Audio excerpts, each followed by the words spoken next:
তাদের জিনগত কোনো সমস্যা আছে, তাদের ধমনীতে আসলে হিন্দুর রক্ত নেই, আছে টিক্কাখানের রক্ত। কোথাও না কোথাও তারা টিক্কাখানের অবৈধ সন্তানের বংশধর।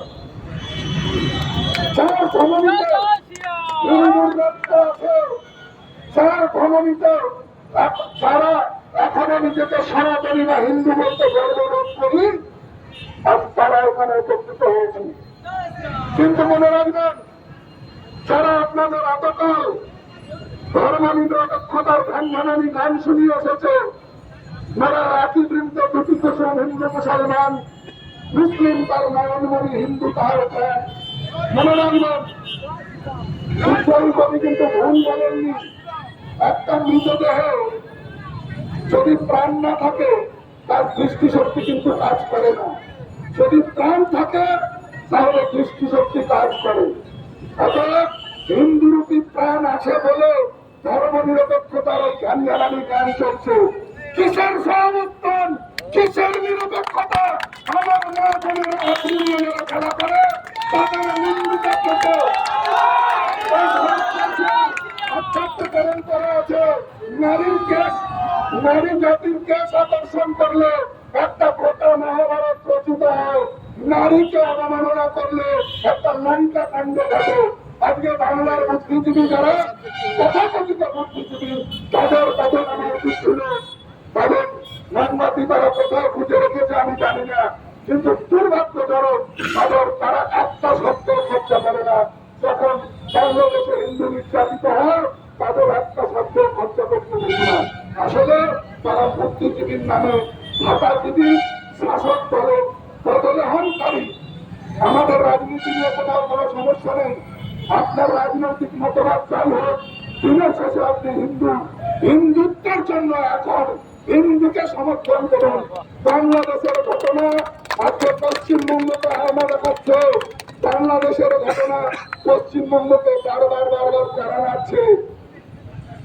আজকে বাংলায় আমাদের মতো ধর্মযাজকরা যদি মুখ খোলে তাদের বিরুদ্ধে রাজশক্তির ঘটনা নেমে আসে।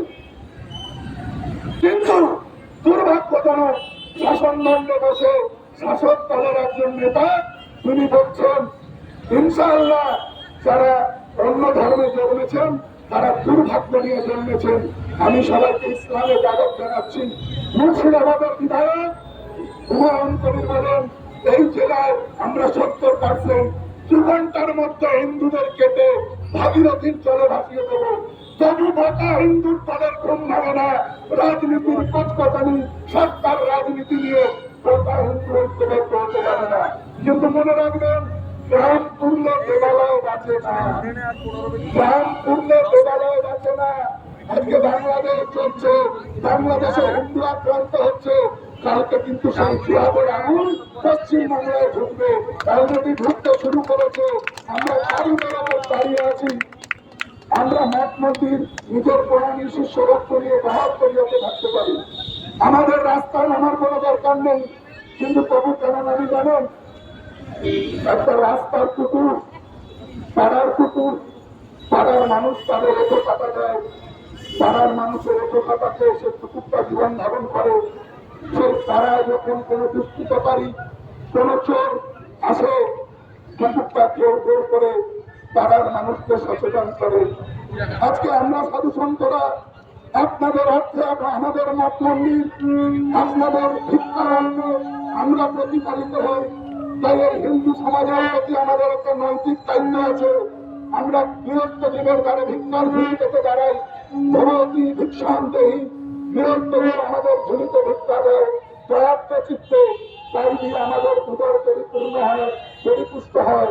তাই সন্ন্যাসী বলে ইদম রাষ্ট্রম ইদম নামানহ, এই দেহটা রাষ্ট্রের জন্য, এটা আমার ব্যক্তিগত নয়। যেদিন পথে নেমেছি, যেদিন ঘর ছেড়েছি, সেদিন আমার বলে আর কিছু নেই। গোটা হিন্দুর দলের অবস্থা ওই খাসির মাংসের দোকানের খাসির বাঁধা খাসির মতো।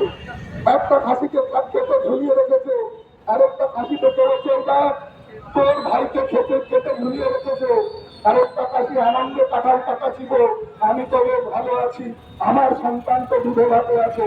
বন্ধু তা কিন্তু নয়, জিহাদের আগুন কালকে আপনার ঘরে ঢুকবে, আপনার বাড়ির মেয়েটা পড়ার কাছে গিয়ে নিরাপদে বাড়ি ফিরবে কিনা তার কোনো গ্যারান্টি নেই। ওই জিহাদি কুকুরের দল যাদের কাছে ছবি মুক্তি নাকি হারাম, ওই ফতোয়াবাদ মৌলানাদের জিজ্ঞাসা করুন, যাদের কাছে ছবি মুক্তি হারাম তারা টাকা ব্যবহার করে কি করে? টাকার মধ্যে ছবি মুক্তি থাকে।